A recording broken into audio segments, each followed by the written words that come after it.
જેતપુર કિસાન આંદોલનને લઈને હવે દિવસે ને દિવસે મામલો ઉગ્ર બની રહ્યો છે। આપને ખ્યાલ હશે કે હકાબા ગઢવી અને નિલેશ એરવાડિયા વચ્ચે જે આખો વિવાદ થયો ત્યારબાદથી નિલેશ એરવાડિયાને ઉપવાસ છાવણીમાંથી દૂર કરવામાં આવ્યા હતા, પરંતુ આ બાબતે હવે સૌથી મોટા સમાચાર સામે આવી રહ્યા છે।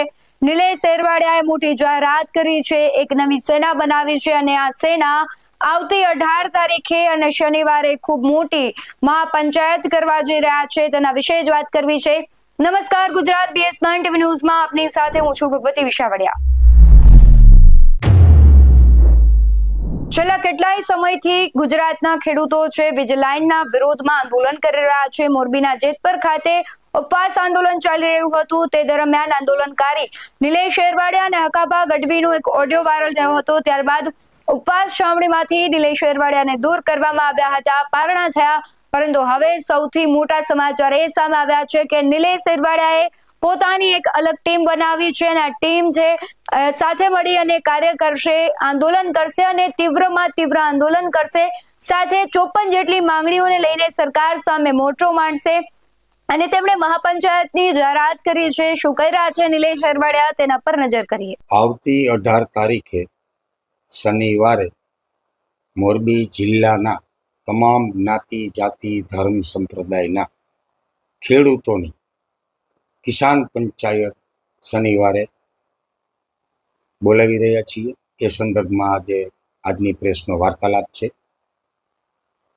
આવનારા સમયમાં જે હાલમાં ગુજરાતના તમામ સંગઠનો જે કામગીરી કરી રહ્યા છે એનાથી થોડીક અલગ રીત, એટલે કે ભારત દેશના સીમાડાઓ ઉપર જેમ સૈનિકો ફરજ બજાવી રહ્યા છે અને રાષ્ટ્રની સુરક્ષા કરી રહ્યા છે, એવી રીતે ખેડૂત સમાજની સુરક્ષાના હેતુથી સરદાર સેનાનું આયોજન કરેલ છે। સરદાર સેના દરેક જિલ્લામાં બનશે। શ્રી ગણેશ મોરબી જિલ્લાથી કરેલ છે। સરદાર સેનાની કામગીરી સરકારી તંત્ર, પોલીસ તંત્ર અને નિંભર કંપનીઓની સામે હશે કે જ્યાં કાયદો, લો અને બંધારણથી આગળ જઈ અને મનમાની કરે છે અને દાદાગીરી કરશે જો સરકારી તંત્ર, તો એની સામે અમારી સરદાર સેના પણ દાદાગીરી કરશે। જો સરકારી તંત્ર કાયદો તોડશે તો અમારી સેના પણ કાયદો તોડશે। જો કાયદામાં રહેશે તો ફાયદામાં રહેશે।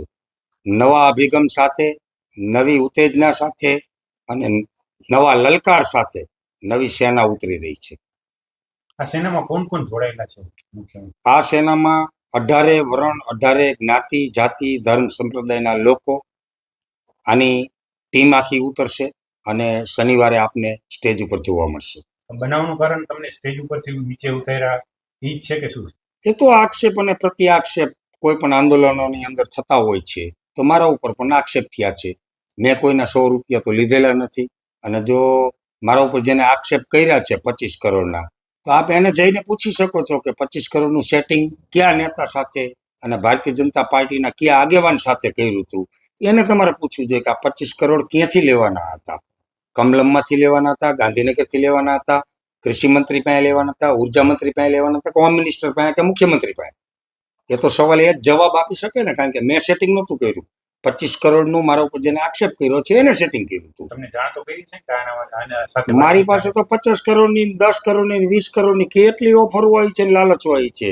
મારો તો રેકોર્ડ છે અત્યાર સુધીનો, મારા ચારિત્ર ઉપર મેં કોઈ દિવસ દાગ જ નથી લાખવા દીધો।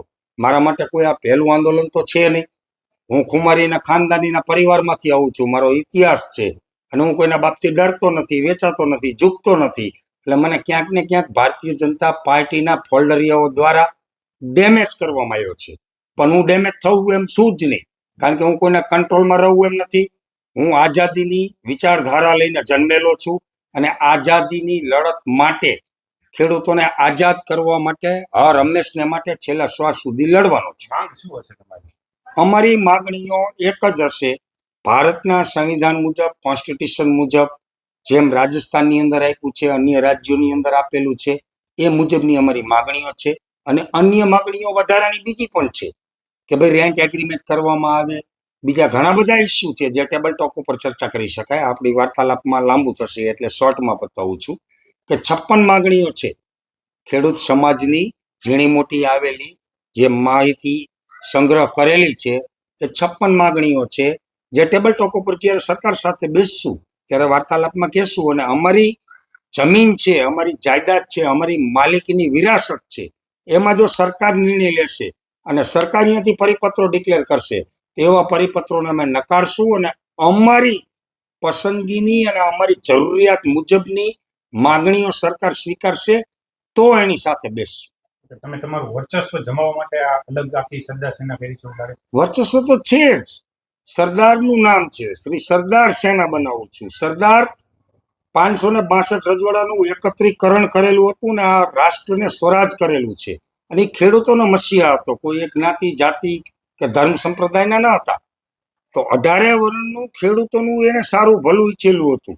તો એ 18 વર્ણની જ ટીમ બનાવવાની છે. અને સરદારનું સપનું, જે માન્ય કેશુભાઈનું સપનું હતું, કુકડિયા ગામનું, જે ખેતી, ખેડૂ અને વાડા બચાવવા માટેનો અભિગમ હતો, એ જ સુવિચાર સાથે ખેડૂતોની લડત લડવા માટેની આખી એક સેના બનાવીએ છીએ. 2027ની ચૂંટણીના કારણે આ આંદોલન થઈ રહ્યું છે એવું લાગે? સરકાર સાથે, સરકારના ડાયરેક્શન સાથે સોફ્ટ કોર્નરથી ચાલતા ગુજરાતની અંદર આંદોલનોને અમે નથી સ્વીકારતા, યુવાનો નથી સ્વીકારતા, તમામ જ્ઞાતિ જાતિના ખેડૂત સમાજના યુવાનો નથી સ્વીકારતા. અને મને અનેક યુવાનોના ફોન આવ્યા છે કે સરકાર સામે લાલાક કરે એવું એક પણ સંગઠન ગુજરાતની અંદર નથી. નિલેશભાઈ, તમે એક જ એવા જાંબાજ છો કે આ સરકારની સામે આંખ ઉઠાવીને બોલી શકો છો, ડરતા નથી, નીડર છો, આઝાદ છો. તો તમે તમારી જ સેના બનાવો, અમે તમારી સાથે છીએ. તો અમે સરકાર સામે લાલાક કરી અને ક્રાંતિકારીનું સંગઠન બનાવવા જઈ રહ્યા છીએ. હવે નિલેશ એરવાળાએ જે સેના બનાવી છે અને તે મહાપંચાયતની વાત કરી રહ્યા છે, ત્યારે સવાલ એ થઈ રહ્યો છે, એક બાજુ તેમના જૂના આંદોલનકારી છે એ પણ ઉપવાસ આંદોલનમાંથી હવે આંદોલન પાર્ટ 3 ની વાત કરી રહ્યા છે, ત્યારે એ બધાની વચ્ચે નિલેશ એરવાડિયાની આ જાહેરાત છે. ત્યારે હવે પ્રશ્ન એ થઈ રહ્યો છે કે આ બંને અલગ અલગ લડાઈ લડશે, એમાં સરકાર કોની વાત સાંભળશે, એમાંથી કોનો વિજય થશે, કે પછી આંદોલનના બે ફાટા પડવાથી ખેડૂતોને જ નુકસાન થશે? તમારું શું માનવું છે કમેન્ટમાં જરૂરથી જણાવજો. બાકી આવા જ વધુ અહેવાલો સાથે ફરી મળતા રહીશું. તમે અમારી યુટ્યુબ ચેનલને સબસ્ક્રાઇબ કરવાનું, અમને ફેસબુક અને ઇન્સ્ટાગ્રામ પર ફોલો કરવાનું ભૂલશો નહીં. બાકી અવનવી અપડેટ્સ મેળવવા માટે આપ જોતા રહો BS9 ન્યૂઝ. નમસ્કાર.